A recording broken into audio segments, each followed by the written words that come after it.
رسول الکریم اما بعد ایک صاحب نے پوچھا ہے کہ دیوبندی حضرات عید میلاد النبی کیوں نہیں مناتے؟ السلام علیکم ورحمۃ اللہ وبرکاتہ۔ ناظرین کرام، بہت سارے حضرات یہ سوال کر رہے ہیں کہ دیوبندی حضرات عید میلاد النبی کیوں نہیں مناتے ہیں۔ تو اس سلسلے میں آپ کے سامنے حضرت مولانا سمیر الدین صاحب قاسمی مانچسٹر انگلینڈ کا ایک بہت ہی مختصر اور جامع ویڈیو شیئر کر رہا ہوں، جس میں حضرت نے بہت ہی تفصیل کے ساتھ اس جواب کو واضح کیا ہے اور اس اعتراض کا جواب دیا ہے کہ اللہ کے نبی صلی اللہ علیہ وسلم کا ارشاد ہے خیر القرون قرنی ثم الذین یلونہم ثم الذین یلونہم۔ تو قرون جو خیر القرون ہے وہ صرف 3 ہے، ایک تو نبی کریم صلی اللہ علیہ وسلم کا زمانہ، دوسرے صحابہ کرام کا زمانہ اور تیسرے تابعین کا زمانہ۔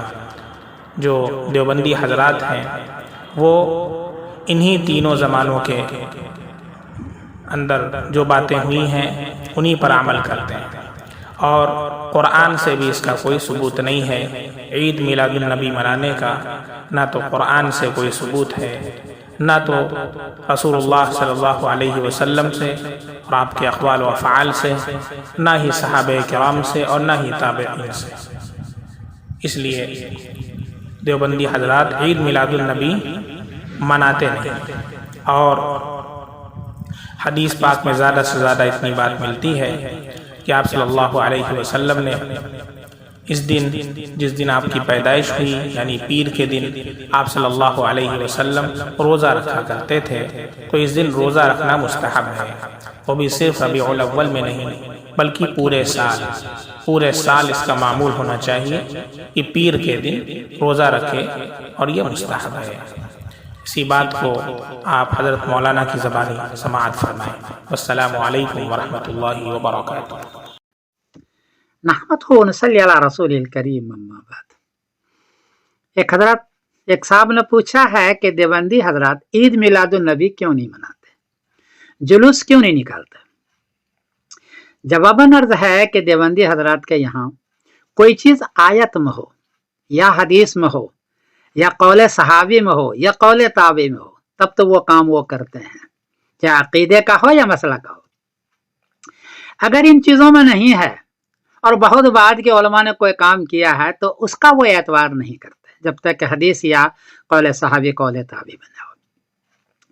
قرن ثالث سے اوپر کی کتاب کے دیکھا گیا تو معلوم ہوا کہ کسی صحابی یا تابعی یا حدیث میں یہ نہیں ہے کہ عید میلاد النبی مناؤ یا اس کے لیے جلوس نکالو، نہیں ہے۔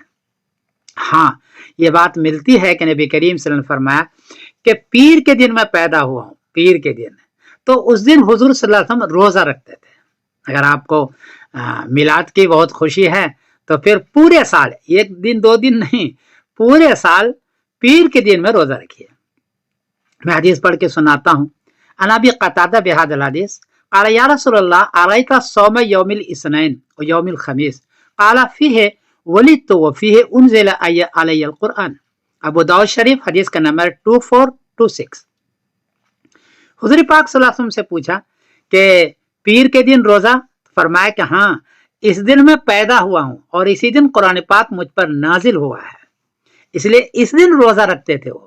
تو آپ بھی پورے سال تک پیر کے دن روزہ رکھیں، یہ نہیں کہ ایک دن جھنڈی نکال لی، جلوس نکال لیا اور عشق رسول کا دعویٰ کر لیا، یہ نہیں۔ تو دیوبندیوں کے ہاں یہ بدعت شمار کیا جاتا ہے۔ دوسری بات عرض کر دوں کہ دن تو متعین ہے کہ پیر کے دن پیدا ہوئے، لیکن تاریخ متعین نہیں ہے۔ کچھ حضرات کہتے ہیں کہ 12 تاریخ کو پیدا ہوئے، کچھ کہتے ہیں 9 کو پیدا ہوئے۔ ابھی سائنسی تحقیقات سے پتا چلا کہ 9 ربیع الاول کو پیدا ہوئے ہیں، 20 اپریل 571 عیسوی میں، 12 کو تو جمعرات ہے۔ تو دن کا پتہ ہے اس لیے اس دن روزہ رکھیں، لیکن تاریخ کا پتہ نہیں ہے تو اس دن یہ چیزیں کرنا کوئی صحیح نہیں ہے، اس لیے کہ احادیث وغیرہ میں اس کا نہیں ہے۔ اس کا اعتبار کرتے ہیں دیوبندی حضرات اور اسی پر یہ حضرات عمل کرتے ہیں۔ یہ مسئلہ اختلافی ہے، تو کوئی غلطی ہوئی ہے تو معاف کر دینا. حقیقت حال میں نے آپ کو بتا دیا. میں سمیر الدین قاسمی بول رہا ہوں مانچسٹر انگلینڈ سے. السلام علیکم ورحمۃ اللہ وبرکاتہ.